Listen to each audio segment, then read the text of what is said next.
નમસ્કાર દોસ્તો, ફરી સ્વાગત છે વર્લ્ડ ઇનબોક્સ યુટ્યુબ ચેનલમાં આપ તમામનું. જે આપણી અત્યારે પર્યાવરણની સિરીઝ બુધવાર અને શનિવારની ચાલી રહી છે એ અંતર્ગત આજે આપણે લેક્ચર લઈ રહ્યા છીએ ગુજરાતના પ્રાણી સંરક્ષણ માટે. ગુજરાતમાં અલગ અલગ જિલ્લાઓમાં વસતી જેટલી પણ પ્રાણી સંપત્તિ અને વન્યજીવ સંપત્તિ છે એને સંરક્ષણ આપવા માટે જે રાષ્ટ્રીય ઉદ્યાનો, જૈવ આરક્ષિત ક્ષેત્ર અને અભયારણ્ય બનાવવામાં આવેલા છે એ પૈકી કઈ કઈ જગ્યાએ અભયારણ્ય છે એને આજના લેક્ચરમાં આપણે મસ્ત રીતે ચર્ચાની અંદર લેવાના છે. સંપૂર્ણ વિડીયો તમારે જોવાનો અને સાથે સાથે એ મુદ્દાઓને તમારે નોંધતા જવાના છે. આની પહેલાના સેશનમાં શનિવારના લેક્ચરમાં મેં તમને માહિતી આપી હતી ભારતની પ્રાણી સંરક્ષણ માટે કે દેશમાં કયા કયા મુખ્ય રાષ્ટ્રીય ઉદ્યાનો આવેલા છે અને ખાસ કરીને જૈવ આરક્ષિત ક્ષેત્ર કયા આવ્યા છે. પણ જ્યારે વાત ગુજરાતની આવે ત્યારે ગુજરાતના રાષ્ટ્રીય ઉદ્યાન સિવાય તમને 23 જેટલા અભયારણ્ય છે એ પૂછાઈ શકે. એને શરૂ કરી એની પહેલા એક બેઝિક માહિતી મેળવીએ કે ગુજરાતમાં જેટલી પણ પ્રાણી સંપત્તિ છે એને જો તમે 4 વિભાગમાં ડિવાઈડ કરી શકો તો સૌથી પહેલા મત્સ્ય સંપત્તિ, એની પછી સરીસૃપો, પક્ષી અને સસ્તન એમ 4 કેટેગરીમાં ડિવાઈડ થાય. જો ભારતની સાપેક્ષે આપણે માહિતી પૂછીએ કે આપણા દેશની અંદર જો 100% મત્સ્ય સંપત્તિ છે તો એના અંદાજિત 24% જેટલી મત્સ્ય પ્રજાતિઓ એ આપણા ગુજરાતમાં વસે છે. જેનો મતલબ શું થાય કે 100 જેટલી માછલીઓની પ્રજાતિઓ તમને જોવા મળે તો એમાંથી 24 જેટલી માછલીની પ્રજાતિઓ ગુજરાતમાં વસવાટ કરતી હોય. હવે ગુજરાતને ઘણો લાંબો એવો દરિયા કિનારો મળ્યો છે. ગુજરાતમાં ઘણા બધા નદીઓ, ડેમ, સરોવર આ બધું આવેલું છે. એટલે મત્સ્ય સંપત્તિ હોય એ સીધી વાત છે. પણ એ ટકાવારીની દ્રષ્ટિએ દોસ્તો 24% છે. સરીસૃપોની ટકાવારી 18% જેટલી છે. પક્ષીઓની ટકાવારી 37% જેટલી અને સસ્તનની ટકાવારી 25% આસપાસ તમને જોવા મળે.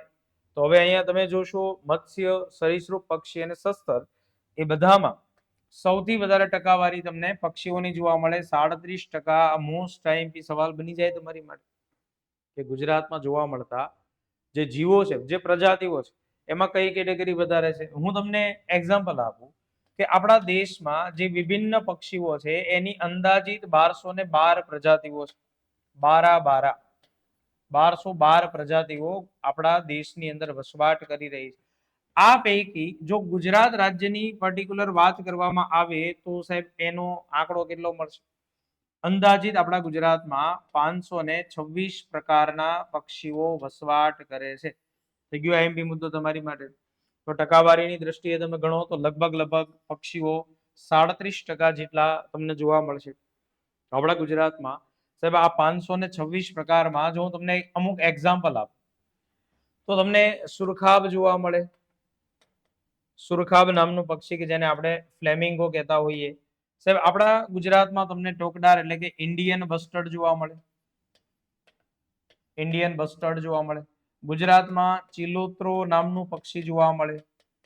તો હવે આ બધા પક્ષીઓ કઈ એક જ રાજ્ય આપણા એક જ જિલ્લામાં તો બધા હશે નહીં. જેમ કે આ ચિલોત્રો પક્ષી છે તો સાબરકાંઠાના જે જંગલો છે વિજયનગરના, પછી હમણાં ગીરમાં પણ એને જોવા મળે છે. આ ઇન્ડિયન બસ્ટર્ડ ને સુરખાબ છે તો એ કચ્છમાં જોવા મળે. તો એને સુરક્ષા આપવા માટે, એની જાળવણી કરવા માટે એ વિસ્તારોને સરકાર શું ઘોષિત કરે છે? એને ઘોષિત કરે છે અભયારણ્ય ક્ષેત્ર. તો આપણે એની આજે ચર્ચા કરવી છે. જો અહીંયા મેં તમને પક્ષીઓની માહિતી આપી, સસ્તનની માહિતી આપી દઉં કે આપણા ગુજરાતમાં જોવા મળતા હોય એવા જે સસ્તન કેટેગરીના જેટલા પણ પ્રાણીઓ છે એની સંખ્યા 107 એટલે કે 107 આસપાસ. જ્યારે દેશમાં લગભગ 400 આસપાસ પ્રજાતિઓ તમને જોવા મળે છે. હવે 400 ના 25% તમે ગણો તો 100 થાય. સમજાણો? એટલે 25% આસપાસ તમને પ્રજાતિઓ ગુજરાતમાં જોવા મળે. સાહેબ આ 107 પૈકી તમને એક સ્પેસિફિક પ્રાણી જોવા મળશે, એશિયાઈ સિંહ, અને બીજું આપણને ઘુડખર જોવા મળે. હવે આપણે 107 પૈકી છે બેના જ નામ કેમ લખ્યા? એની પાછળનું કારણ કે સાહેબ આપણા ભારતમાં અને વિશ્વમાં એશિયાઈ સિંહો અને ઘુડખરની સંખ્યા, આ ઘુડખર એટલે દોસ્તો થાય જંગલી ગધેડા. જંગલી ગધેડા માત્ર ને માત્ર આની સંખ્યા આપણા ગુજરાતમાં જ જોવા મળે છે. કોની દ્રષ્ટિએ? સાહેબ સમગ્ર દુનિયામાં માત્ર ગુજરાતમાં જ જોવા મળતા હોય એવા પ્રાણીઓમાં એશિયાઈ સિંહ અને ઘુડખર જોવા મળશે. જો આનું આ તમારે છે ને રિવિઝન કરવાનો છે અને લખવાનો છે. આ આંકડાની અંદર ભૂલાઈ જાય. પૂછે કે ભારતમાં મત્સ્ય સંપત્તિ કેટલા ટકા, ગુજરાતમાં 24%, સરીસૃપો 18%, પક્ષીઓ 37% અને સસ્તન 25%. સૌથી વધારે પક્ષીઓ છે. મેં તમને અમુક એક્ઝામ્પલ આપ્યા છે સાહેબ. આની સિવાય ઘણા પક્ષીઓ, જો 526 પ્રકારના પક્ષીઓ હોય તો આમાં તો 2-3 નામ જ લખ્યા છે કે એમાં હેરિયર છે, એમાં સાઇબેરિયન ક્રેન છે, એની અંદર બાદશાહો પક્ષી છે, બાજની અલગ અલગ પ્રકાર છે, કે સારસ પક્ષીઓ છે. આ બધા પક્ષીઓનો સમાવેશ તમે ગુજરાત રાજ્યમાં કરી શકો. પણ આ તો ખાલી ડેમો માટે, ભાઈ 526 માંથી આ તમને જોવા મળશે. ચાલો હવે પ્રશ્ન બીજો. ગુજરાત રાજ્યમાં તમામ પક્ષીઓ અને પ્રાણીઓ માટે સરકાર દ્વારા અભયારણ્ય ઘોષિત કરવામાં જે આવ્યા છે એની સંખ્યા લખાયેલી છે સાહેબ આપણી પાસે 23. 23 અભયારણ્ય છે. અભયારણ્ય ઘોષિત કરવાની સત્તા કોની પાસે છે? વિચારો, આની પહેલા લેક્ચરમાં આપણે ભણ્યા છે. રાજ્ય સરકાર ઘોષિત કરે. આ અભયારણ્ય એના દ્વારા ઘોષિત થાય, રાજ્ય સરકાર એને મંજૂરી આપે તો અમુક લોકો, જે સ્થાનિક લોકો છે એને છૂટછાટ મળે.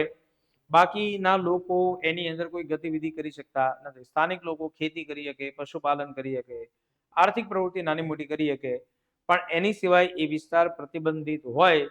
હા, અવર જવર માટે મુક્ત ક્ષેત્ર અમુક ભાગમાં રાખવામાં આવે. બાકી અભયારણ્ય, જેને આપણે અંગ્રેજીમાં વાઇલ્ડ લાઈફ સેન્ચ્યુરી કહીએ, એ તમામ પ્રાણીના સંરક્ષણ માટે બનાવવામાં આવે છે. તો એમાંથી કચ્છમાં કેટલા બનેલા છે સાહેબ? કચ્છમાં ટોટલ અભયારણ્ય જે 23 છે એમાંથી 3 અભયારણ્યની રચના જોવા મળે છે સાહેબ. એ રીતે સૌરાષ્ટ્રમાં આપણને પૂછવામાં આવે તો આ આંકડો છે 12 નો. તળ ગુજરાતમાં આ આંકડો 8 નો છે. હવે જો આની ગણતરી કરો, 3, 12, 15, 8, 23 જેટલા અભયારણ્ય ગુજરાતમાં અવેલેબલ છે. ચાલો હવે આનાથી આગળ કે તો આ જે અભયારણ્ય છે એ કયા કયા નામથી ઓળખાય છે. હવે એની માટે એક સરસ મજાનો મેપ તમારી પાસે તૈયાર છે. આપણે આ મેપમાં જોવાનું છે અભયારણ્યના નામ. જેમ કે સૌથી પહેલું અભયારણ્ય છે જેનું નામ છે સુરખાબનગર. જો નકશાની અંદર સાહેબ આ સુરખાબનગર કયા જિલ્લામાં દેખાય છે આપણને? હા, આપણને આ કચ્છ જિલ્લામાં દેખાય. અને એ કચ્છમાં બહુ મોટું રણ આવેલું છે. એ રણની અંદર છે સુરખાબનગર, જેને અંગ્રેજીમાં આપણે ફ્લેમિંગો સિટી કહેતા હોઈએ. તો વિશેષતા શું આવશે સાહેબ? વિશેષતા આવશે કે ગુજરાતનું સૌથી મોટું અભયારણ્ય. જો અહીંયા અત્યારે વાત માત્ર ને માત્ર અભયારણ્યની ચાલે છે. રાષ્ટ્રીય ઉદ્યાન એ અલગ છે 4. આપણે 23 અભયારણ્ય ભણી રહ્યા છીએ. સૌથી મોટું છે સુરખાબનગર, જેને અંગ્રેજીમાં આપણે ફ્લેમિંગો સિટી કહીએ છીએ. તાલુકાની દ્રષ્ટિએ તો સાહેબ એનું વહીવટી કેન્દ્ર રાપરમાં જોડાયેલું છે, પણ સ્થળ એનું પૂછાય તો આપણે કહી શકીએ કે મોટા રણમાં આવેલું છે. સાહેબ રણમાં જ્યારે શિયાળો હોય ને એ સમયમાં આ પક્ષીઓ વિદેશમાંથી આવે. એટલે આ ફ્લેમિંગો એ પોતે જે સ્થાનિક લોકો જેને હંજ તરીકે ઓળખે છે, આ પક્ષીનો પ્રકાર છે યાયાવર. યાયાવર પક્ષી છે. વિદેશમાંથી ઉડીને આવતું પક્ષી છે. હમણાં ભારતની અંદર મુખ્ય એ કયા વિસ્તારમાં આવે તો સાહેબ રણ વિસ્તારની અંદર આવે. સમયગાળો એનો શિયાળો છે. હવે રણની અંદર એ પોતે જેટલા પણ એના ઈંડા છે એનું સેવન કરશે. અને એટલા માટે જ આ સ્થળને એનું પ્રજનન કેન્દ્ર તરીકે માનવામાં આવે. અને એના ઈંડાના સેવન કરવા માટે જે માટીને રેતી છે, એ રેતીના ઢગલા કરે. જો આવી એને સમજણ અને બુદ્ધિ છે, કારણ કે રણમાં તો કઈ વનસ્પતિ હોય નહીં, એટલે રેતીના ઢગલા કરીને એમાં ખાડો કરીને એમાં ઈંડાને સાચવે. એટલી એને સમજણ કુદરતે આપી છે, જેથી ત્યાં ઝેરી જીવ જંતુઓથી એને સુરક્ષા મળે. ઊંચાઈ ઉપર આવી અને એમાં એના ઈંડા મૂકી દે છે. લાખોની સંખ્યામાં આ સુરખાબ આપણા ગુજરાતની અંદર આવતા હોય છે. ખાસ સમયગાળો યાદ રાખો, શિયાળો. હવે રણમાં ચોમાસાની ઋતુ આવે એ સમયે રણની અંદર પાણી ભરાય.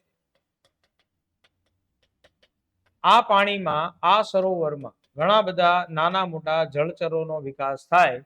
તો એ જળચરોને કારણે અને એ એનો ખોરાક બનાવીને સુરખાબ આની આસપાસ વસવાટ કરવા લાગે. કારણ કે સાહેબ એને ખાવા પીવા તો જોશે જ ને. આપણે જેમ ભોજન વગર ન ચાલીએ કે અમુક સમય સુધી, એમ પક્ષીઓને જીવવા માટે આહાર તો જોશે ને, ઉર્જા તો જોશે.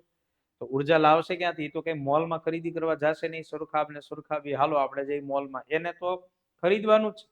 એને ખરીદવાનું ઇન ધ સેન્સ કે એને તો એનો શિકાર જ કરવાનો છે, આપણે ખરીદી કરીએ તો તળાવ, સરોવર, પાણી એમાં રહેલા જળચરો છે એની ઉપર જીવતા, એટલે મોટા ભાગે પક્ષીઓનો વસવાટ કઈ જગ્યાએ હોય તો આપણો જવાબ શું હોય? તળાવોની આસપાસ. તો ચોમાસામાં રણમાં બની જાય છે સરોવરો. ચલો એનાથી આગળ બીજું જે આપણને જોવા મળશે નારાયણ સરોવર. સાહેબ ગુજરાતમાં આવેલું આ નારાયણ સરોવરને તાલુકો લાગુ પડે છે લખપત. લખપત તાલુકામાં છે. પણ સૌથી વધારે અગત્યનું શું છે કે જ્યારે આપણે નારાયણ સરોવરની મુલાકાત લઈએ તો દોસ્તારો અહીંયા આપણને ચિંકારા નામનું હરણની એક પ્રજાતિ જોવા મળશે. આ પણ પૂછાય કે ગુજરાતમાં નારાયણ સરોવર કયા પ્રાણી માટે જાણીતું છે? ભાઈ એ ચિંકારા અભયારણ્ય છે. ગુજરાતનું એકમાત્ર ચિંકારા અભયારણ્ય છે. નારાયણ સરોવર ભારતના પવિત્ર સરોવરોમાંનું એક સરોવર છે. જે 5 સરોવર હિન્દુ ધર્મના પવિત્ર છે એમાંનું એક નારાયણ સરોવર છે, જેનો તાલુકો લાગુ પડશે લખપત. ચાલો એનાથી આગળ આપણે બી હજી એક અભયારણ્ય છે કચ્છ પક્ષી અભયારણ્ય, જે અબડાસા તાલુકામાં આવે છે. હવે દોસ્તો યાદ રાખો કે જે કચ્છ પક્ષી અભયારણ્ય છે એ કચ્છ પક્ષી એટલે પક્ષી કયું? કચ્છ તો જિલ્લાનું નામ છે. એ ઘોરાડ છે, જેને ઇન્ડિયન બસ્ટર્ડ તરીકે ઓળખવામાં આવે છે. Indian bastard. હવે આની સંખ્યા રાજસ્થાન અને ગુજરાત આ બે જ રાજ્ય પૂરતી સીમિત છે અત્યારે. ઘોરાડ એ વિલુપ્ત થવાના આરે છે. એટલે આનું સંરક્ષણ માટે એને IUCN રેડ લિસ્ટની અંદર મૂકેલું છે કે જો એનું સંરક્ષણ નહીં થાય તો ટૂંક સમયમાં એ આપણા ભારતમાંથી અને વિશ્વમાંથી, દુનિયામાંથી વિલુપ્ત થઈ જશે. ઘોરાડ છે એ કદની દ્રષ્ટિએ મોટું પ્રાણી છે, પક્ષી છે, સોરી મારે બોલવા મિસ્ટેક થઈ, પક્ષી, ઘોરાડ પક્ષી. ચાલો આ તમારા કચ્છ પક્ષી અભયારણ્યની માહિતી થઈ જે અબડાસામાં આવેલું છે. હવે સાહેબ એનાથી આગળ અહીંયા જે ઘોડખર છે જે કચ્છના નાના રણના એરિયામાં જોવા મળશે. હવે ઘોડખર કયા જિલ્લામાં આવે? સાહેબ એ સુરેન્દ્રનગર જિલ્લામાં આવે. જિલ્લો એને સુરેન્દ્રનગર લાગુ પડે છે, બરાબર. પણ એનો જે એરિયા છે એ નાનું રણ છે. હવે ધ્યાન તમારે શું આપવાનું? કચ્છમાં આ 1, આ 2 અને આ 3 આ અભયારણ્યો છે. તો આ અભયારણ્ય સુરેન્દ્રનગર જિલ્લામાં આવશે. નાના રણમાં હોવા છતાં એનું જે વહીવટી મથક છે એ તમને અહીંયા જોવા મળશે. એટલે કે વહીવટી મથક સુરેન્દ્રનગર જિલ્લાની અંદર આવેલું હોવાના કારણે નાના રણમાં હોવા છતાં એનો જિલ્લો લાગુ પડશે સુરેન્દ્રનગર. ચાલો એનાથી આગળ આ ઘોડખર ઈ છે શું? ઘોડખર એ જંગલી ગધેડા છે. જંગલી ગધેડા, ગધેડાનું અપડેટ વર્ઝન કહેવાય ભાઈ. તો હવે બીજો એક સવાલ, દુનિયામાં માત્ર ગુજરાતમાં જ જોવા મળે. આ હમણાં જ આપણે ભણ્યા. અને એની સિવાય જો નાના રણમાંથી લુપ્ત થાય તો સમગ્ર દુનિયામાંથી લુપ્ત થઈ જાય. ઘોડખરની અત્યારે નાના રણની અંદર જે નાનું રણ છે એમાં એની અંતિમ વસાહતો છે. અંતિમ વસવાટ જો અહીંયાથી લુપ્ત થાય તો એવું માની લેવામાં આવશે કે ઘોડખર સમગ્ર વિશ્વમાંથી લુપ્ત થઈ ગયા. ચાલો એનાથી આગળ આ રામપરા છે. હમણાં કોન્સ્ટેબલ 2026માં પૂછાઈ ગયું સાહેબ. અહીંયા વાંકાનેર મોરબીમાં આવશે. પછી આ જે ખીજડીયા પક્ષી અભયારણ્ય છે એનો તાલુકો લાગુ પડે છે જોડિયા, જે જામનગર જિલ્લામાં આવેલું છે. અને આ જ ખીજડીયા પક્ષી અભયારણ્ય એક રામસર સાઇટનો દરજ્જો પણ ધરાવે છે, જેને 2022માં રામસર સાઇટ તરીકે ઓળખવામાં આવેલી. સાહેબ આનાથી આગળ છે સામુદ્રિક અભયારણ્ય, જે જોડિયાથી ઓખા સુધી છે. સાહેબ હવે એવું તમારે યાદ રાખવાનું છે કે જે જગ્યાએ સામુદ્રિક અભયારણ્ય છે એ 1980માં અભયારણ્ય બન્યું, પણ એના 2 વર્ષ પછી એટલે કે 1982માં આપણા ગુજરાતની અંદર આને બનાવી દેવામાં આવ્યું રાષ્ટ્રીય ઉદ્યાન. અત્યારે એની પાસે બંનેના દરજ્જા છે, અભયારણ્ય પણ છે સામુદ્રિક અને એ જ જગ્યાએ આ આખો જે ભાગ હાઇલાઇટ કરી બતાવું છું તમને, એને આપણે લોકો મરીન નેશનલ પાર્ક તરીકે પણ ઓળખીએ છીએ. સાહેબ એનાથી આગળ ગાગા અથવા મહાગંગા બંને એક છે, જે દેવભૂમિ દ્વારકામાં કલ્યાણપુર તાલુકામાં આવેલું છે. બરાબર, ગાગા અથવા મહાગંગા. સાહેબ એનાથી આગળ પોરબંદર. દોસ્તો યાદ રાખજો કે ગુજરાતમાં આવેલું આ પોરબંદર નામનું અભયારણ્ય જે પક્ષી અભયારણ્ય છે અને ગુજરાતનું સૌથી નાનું અભયારણ્ય છે. અને હંમેશા સૌથી નાનું હોય એટલે એનું એરિયા પરીક્ષામાં પૂછાઈ શકે 0.09 ચોરસ કિલોમીટર અથવા કિલોમીટરનો વર્ગ એવું તમે કહી શકો. હવે સાહેબ આ જે પોરબંદર છે એ સૌથી નાનું અભયારણ્ય તો છે જ, પણ છતાં શું યાદ રાખવાનું કે આપણા ગુજરાત પોરબંદર સિટીને આપણે બર્ડ સિટી તરીકે ઓળખીએ છીએ, કારણ કે એના દરિયાઈ વિસ્તારોમાં ખૂબ બધા પક્ષીઓ આવી અને વસવાટ કરે છે. તો પોરબંદર એ ગુજરાતનું સૌથી નાનામાં નાનું અભયારણ્ય છે. સુરખાબ એ ગુજરાતનું સૌથી મોટું અભયારણ્ય છે.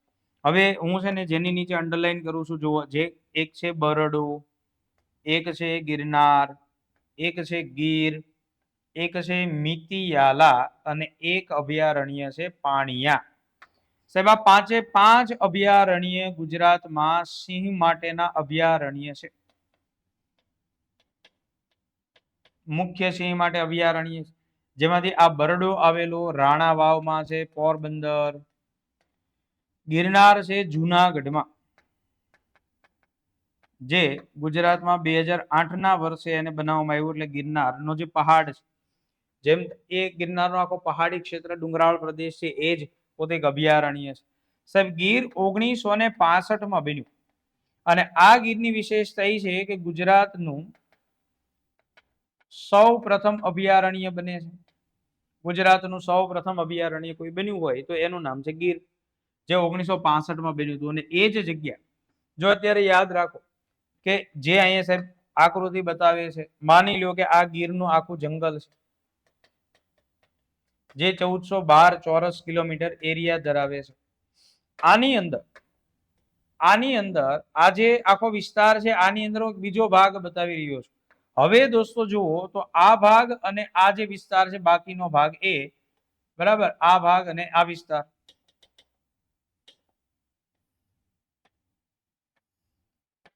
આ થઈ ગયું રાષ્ટ્રીય ઉદ્યાન અને આ અભયારણ્ય. તો રાષ્ટ્રીય ઉદ્યાન બને છે 1975 અને અભયારણ્ય બને છે 1965. આટલો તમને ખ્યાલ આવ્યો હશે. હવે આ 1412 ચોરસ કિલોમીટરનો વહીવટ કઈ રીતે કરશું? તો સાહેબ આ અભયારણ્ય રાષ્ટ્રીય ઉદ્યાન છે 258 ચોરસ કિલોમીટરમાં છે અને અભયારણ્ય 1153 ચોરસ કિલોમીટરમાં છે. જે મહાનુભાવોને ખબર ન હોય તો યાદ રાખો, રાષ્ટ્રીય ઉદ્યાન કરતા અભયારણ્ય હંમેશા મોટા હોય, કારણ કે એમાં સ્થાનિક લોકોને વધુ છૂટછાટ મળે, અને રાષ્ટ્રીય ઉદ્યાન હોય તો એમાં બધી વસ્તુ પ્રતિબંધિત હોય, એટલે એનો એરિયા હંમેશા નાનો જોવા મળે. તો આ માહિતી તમને અત્યારે મળી હશે. સાહેબ 1965માં ગીર એ અભયારણ્ય બન્યું હતું અને 75માં એ રાષ્ટ્રીય ઉદ્યાન બન્યું હતું. મિતિયાલા અમરેલી જિલ્લામાં સ્થિત છે અને પાણિયા ધારી તાલુકામાં સ્થિત છે. તો આ બંને અમરેલીમાં છે. આ પાંચે પાંચ અભયારણ્ય ગુજરાતમાં સિંહ માટેના સ્પેસિફિક અભયારણ્ય માનવામાં આવે છે. ચાલો હવે આ હિંગોળગઢ છે. સાહેબ આ હિંગોળગઢને કહેવામાં આવે છે પ્રાકૃતિક શિક્ષણ અભયારણ્ય, અને આ આવેલું છે રાજકોટમાં, અને રાજકોટનો પણ જસદણ તાલુકાનો વિસ્તાર છે, એમાં હિંગોળગઢ નામનું સ્થળ આવેલું છે. તો આ અભયારણ્ય એની ખાસિયત તમને કહી દીધી. હવે તળ ગુજરાતમાં જઈ સાહેબ 8 અભયારણ્ય, પણ હું તળ ગુજરાતની માહિતી આપું એની પહેલા પણ જો અમુકની નીચે હાઇલાઇટ કરીએ છીએ, જેમ કે જેસોર, બાલારામ, જાંબુઘોડા, રતનમહાલ અને સુલપાણેશ્વર. સુલપાણેશ્વરનું બીજું નામ છે ડુમખલ.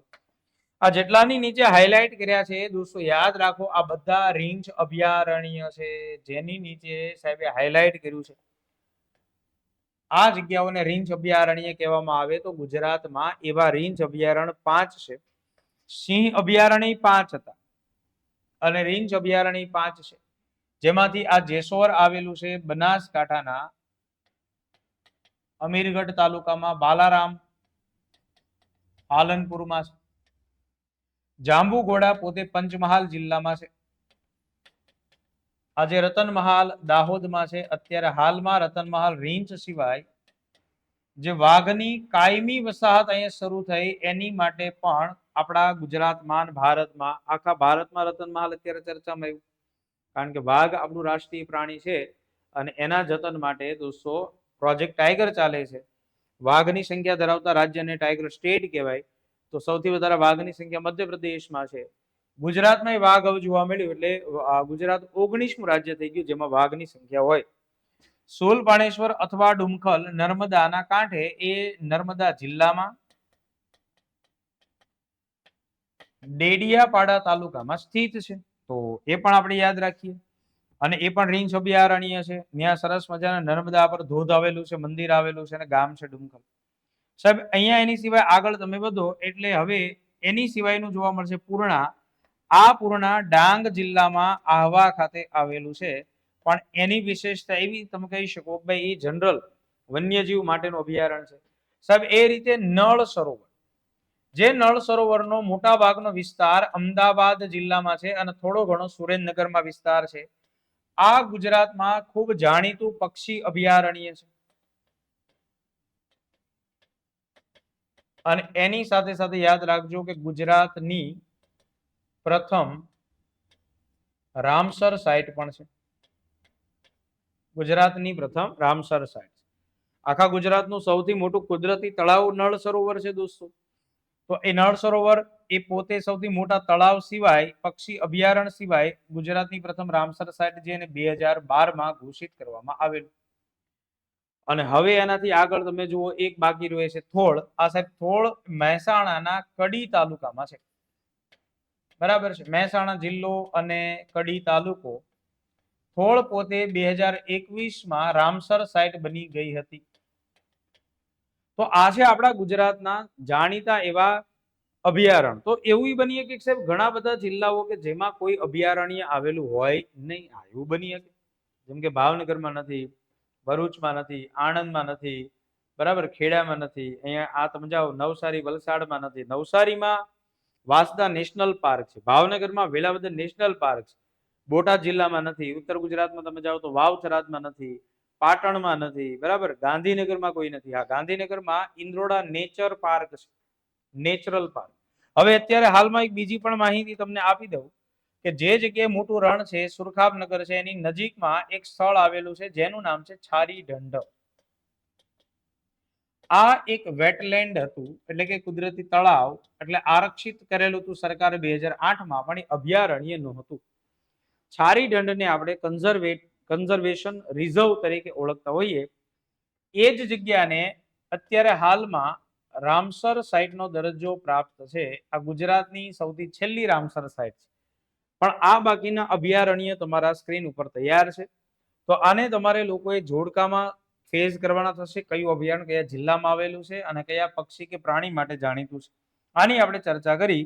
તો આ લેક્ચરમાં તમને લોકોને જાણવા મળ્યું છે ગુજરાતની એક તો પ્રાણી સંપત્તિ કેટલા ટકા છે ભારતની સાપેક્ષે, અને એના અભયારણ્ય કઈ કઈ જગ્યાએ આવેલા છે. તો આ મુદ્દાને એક બે વાર રિવિઝન કરી નાખો. તમામ વિદ્યાર્થીઓ જે સંપૂર્ણ વિડીયો જોવે છે એ વિડીયોનો ખાસ પ્રતિભાવ તમારા કોમેન્ટ બોક્સની અંદર લખશો. અને જે વિદ્યાર્થીઓ નવી તૈયારી કરી રહ્યા છે એ લોકો સુધી આ વિડીયોને તમે શેર કરશો. મળીએ દોસ્તો આવા જ લેક્ચર સાથે ફરી પાછા. Thank you very much.